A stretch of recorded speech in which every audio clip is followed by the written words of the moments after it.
የሰይጣን የመጨረሻ የሚያስደስተው ኃጢአት ቢኖር ምን እንደሆነ ታውቃላችሁ? ነፍስ መግደል አይደለም፣ ዝሙት መፈጸም አይደለም፣ ማጭበርበር አይደለም።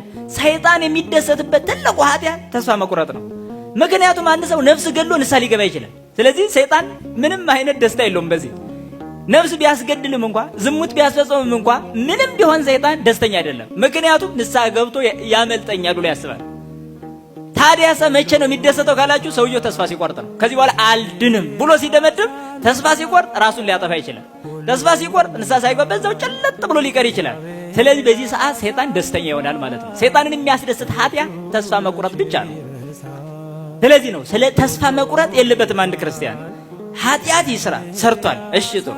ስጋዊ ባህሪው ደካማ እንደመሆኑ መጠን በደካማ ባህሪው ቢሰራ፣ ነገር ግን መንፈሳዊ ባህሪውን አበርትቶ እንደገና መነሳት አለበት። ክርስቶስ በወንጌል ምን አለ? ስብአ ይወድቅ ጻድቅ ወስብአ ይትነሳ። ጻድቅ ሰው 7 ጊዜ ይወድቃል፣ 7 ጊዜ ይነሳል። ይህ ማለት በጣም ፍጹም ቁጥር ነው። 7 ማለት 1 2 7 ማለት አይደለም። ከ7 በላይ ቢያጠፋ ይመለሳል ማለት ነው። እንዲያውም አንድ በጣም በተደጋጋሚ ኃጢአት የተሸነፈ አንድ ወንድም ነበረ። ሁሌ ንስሐ ይገባል፣ አሁንም ያጠፋል፣ ንስሐ ይገባል፣ አሁንም ያጠፋል። እንዲህ እያለ ከዕለታት አንድ ቀን በጣም ከባድ በሆነ ኃጢአት ሄደ። አሁንም በተመሳሳይ ኃጢአት ነው እና መንገድ ላይ እየሄደ 11ኛ ነው 12ኛ ጊዜ ነው በዛ በተመሳሳይ ኃጢአት ንስሐ እየገባ ያለው እና ሲሄድ ሰይጣን መንገድ ላይ ጠበቀውና አንተ እግዚአብሔርን ስታታልል አታፍርም አለው።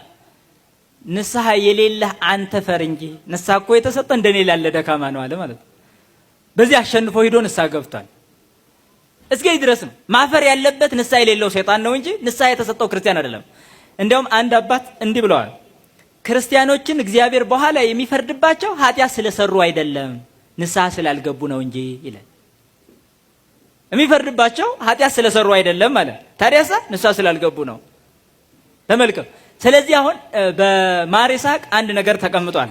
ንስሐሰ ሐመር ይእቲ ወፈሪሃ እግዚአብሔርኒ መጋቢሃ ለሐመር ወፍቅረ እግዚአብሔርኒ መርሶ ዛሂን አምላካዊ።